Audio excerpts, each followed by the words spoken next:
ઓગણએસીમાં સ્વતંત્ર દિનની દેશભરમાં ધામધૂમપૂર્વક ઉજવણી થઈ હતી, ત્યારે સુરત શહેરમાં દરેક શાળાઓ તેમજ સરકારી હોસ્પિટલમાં પણ સ્વતંત્રતા દિવસની ઉજવણી કરાશે। વહેલી સવારથી દેશભક્તિનો માહોલ જોવા મળ્યો હતો। સુરતની નવી સિવિલ હોસ્પિટલ ખાતે ધ્વજવંદન કાર્યક્રમ રાખવામાં આવ્યો હતો। 15મી ઓગસ્ટના દિવસે મહાનુભાવોને યાદ કરાયા હતા। આજરોજ 79મો સ્વાતંત્ર્ય દિનના પર્વે મેડિકલ કોલેજના આ ગ્રાઉન્ડ પર દર વર્ષની જેમ ઉજવણી કરવામાં આવી।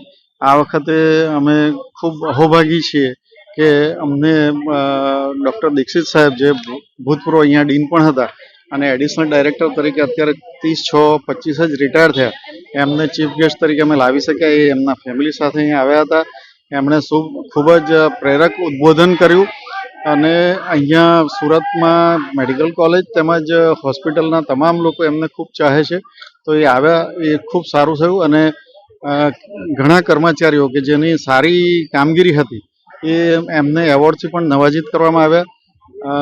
અમારા ડીન સાહેબે પણ ઉદ્બોધન કર્યું, medical superintendent madam in-charge Parol મેડમે ઉદ્બોધન કર્યું અને રાષ્ટ્રગીત, બીજા રાષ્ટ્રભક્તિના ગીતો વિદ્યાર્થીઓ દ્વારા ગાવામાં આવ્યા અને ખૂબ સારી રીતે આ ઉજવણી થઈ રહી છે।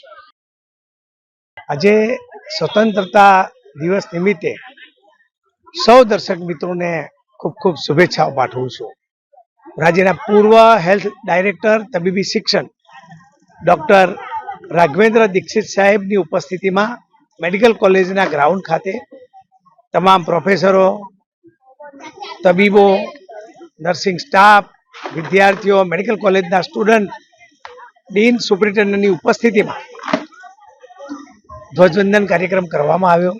વિદ્યાર્થીઓએ દેશભક્તિના ગીતો ગાયા, મીઠાઈ વેચી અને ડૉક્ટર દીક્ષિત સાહેબે ખૂબ સુંદર અને સારું જે વક્તવ્ય આપ્યું, તેમાં ખાસ કરીને કોરોના કાળ હોય કે આપત્તિ સમય હોય અને આ મેડિકલ કોલેજની આખી ગાથા, આનો ઇતિહાસ ખૂબ જૂનો છે, અહીંથી અનેક તબીબો પાસ થઈને ગયા છે, ત્યારે સૌને શુભેચ્છાઓ પાઠવું છું। નર્સિંગ સ્ટાફ એ પણ એક તિરંગા સાડીમાં સજ્જ કાર્યક્રમમાં ઉપસ્થિત રહ્યા।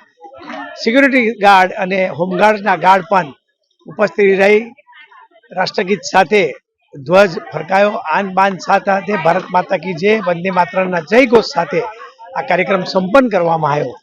હું સૌ દેશવાસીઓને અપીલ કરું છું કે ભારત વિશ્વગુરુ બને, ખૂબ તંદુરસ્ત ભારતનું નિર્માણ થાય। હાલ છેલ્લા એક દાયકાથી મેડિકલ ક્ષેત્રે ભારતે ખૂબ મોટી હરણફાળ મેળવી છે। દેશ વિદેશથી લોકો ટુરિઝમ હેલ્થ તરીકે ભારતમાં આવી રહ્યા છે, ગુજરાતમાં આવી રહ્યા છે, ત્યારે આદરણીય વડાપ્રધાન નરેન્દ્ર મોદી સાહેબને પણ અભિનંદન આપું છું કે તેમના નેતૃત્વમાં ભારત સમગ્ર વિશ્વમાં ખૂબ આગવી હરોળમાં વિકાસ પામી રહ્યો છે। ત્યારે સૌ દેશવાસીઓને શુભેચ્છા પાઠવું છું।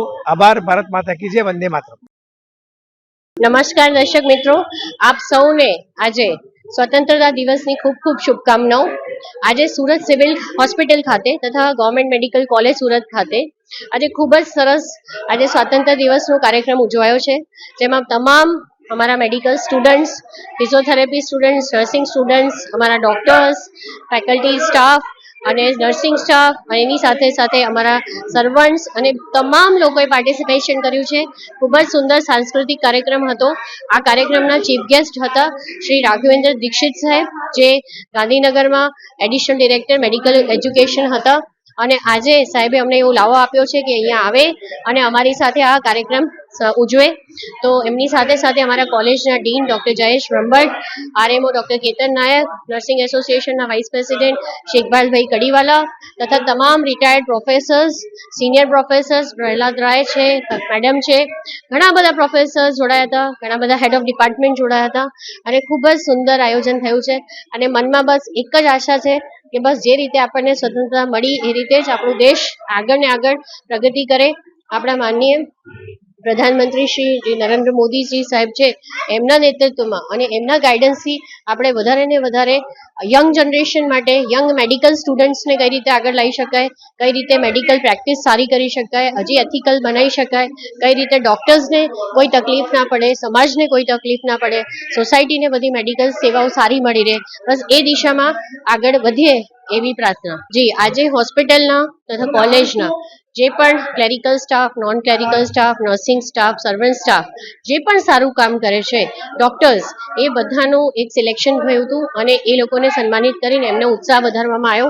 અમે એવું માનીએ છીએ કે સિવિલ હોસ્પિટલ બહુ જ મહેનત કરી રહ્યું છે, પણ હજી બી એ વધારે મહેનત કરે અને હજી બધા સ્ટાફ વધારે મહેનત કરે, એના માટે બધાને પ્રોત્સાહિત કરવામાં આવે. આપણો સ્વતંત્રતા દિવસ છે આજે. આજના દિવસે આપણો દેશ આઝાદ થયેલો હતો.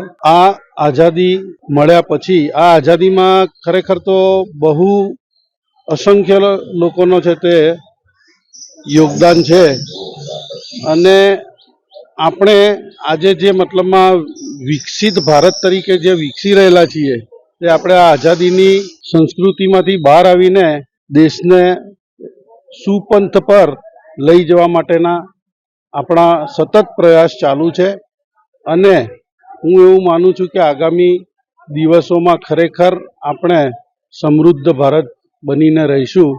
આજે સ્વતંત્રતા પર્વની ઉજવણી નિમિત્તે અહીં આપણા વિદ્યાર્થીઓ બધા નગર પ્રાથમિક શિક્ષણ સમિતિના વિદ્યાર્થીઓ વિવિધ પ્રતિકૃતિઓ રજૂ કરે છે અને દેશ પ્રેમની ભાવના વ્યક્ત કરે છે.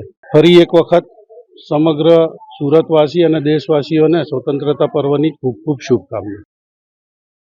મારું નામ હિતેન્દ્રભાઈ પંડ્યા, શાળા નંબર 206ના હું આચાર્ય છું અને અમારે છે ને છેલ્લા 3-4 દિવસથી આની તૈયારી ચાલતી હતી. એક તો આપણું હમણાં જે ભારત અને પાકિસ્તાન વચ્ચે યુદ્ધ થયું એના ઉપર થીમ રાખીને અમે પ્રતિકૃતિ રજૂ કરાઈ છે. એ સિવાય દેશભક્તિ ગીત ઉપર પણ આજની અમારા શિક્ષકોએ તૈયારી કરાવી અને આ કાર્યક્રમ કર્યો છે. અમારા શિક્ષણ સમિતિના સભ્યો ભાઈ શ્રી શૈલેષભાઈએ ઉપસ્થિત થઈને પ્રોત્સાહન પણ આપ્યું છે, તો અમે એમનો આભાર પણ આ નિમિત્તે માન્યો છે. અને અમે સતત આ દેશ માટે બાળકોને જાગૃતિ મળે, એના વિશે જાણવાનું મળે, ઓપરેશન સિંદૂર વિશે પણ માહિતી મળે એવા પ્રયત્નો આજના આ કાર્યક્રમમાં કર્યા છે અને ખૂબ ઉત્સાહપૂર્વક અમારા વિદ્યાર્થીઓએ, બાળકોએ ભાગ લીધો છે. અને ખરેખર આજે 15મી ઓગસ્ટ સ્વાતંત્ર્ય દિન 79મો આ કાર્યક્રમ છે સ્વાતંત્ર્ય દિનનો, એ નિમિત્તે જે પણ અહીં ઉપસ્થિત થયા છે શિક્ષકો બધાએ તૈયારી કરી છે અને ખૂબ ખૂબ આભાર કે એમણે બાળકો પાસે સારી તૈયારી કરાવીને આ કાર્યક્રમને સફળ બનાવ્યો છે. ધન્યવાદ. અમે 15મી ઓગસ્ટ આવવા પહેલાં ઘણી બધી તૈયારીઓ કરી. ડાન્સ રજૂ કરવાનું હતું, તેના માટે ટીચરોએ પણ ઘણી મહેનત કરી અને ઘણા લોકોને દેશભક્તિ ગીત ગાવા હતા, યાદ કરવી હતી, તે લોકોએ પણ ઘણી મહેનત કરી, જેના વજહથી આજે અમારું પ્રોગ્રામ સફળ બનવાનું છે. 15મી ઓગસ્ટ એટલે આ 1947માં આપણો 15મી ઓગસ્ટે આપણો આ દેશ આઝાદ થયેલો. એટલા માટે આ તહેવાર 15મી ઓગસ્ટે દર વર્ષે ઉજવવામાં આવે છે.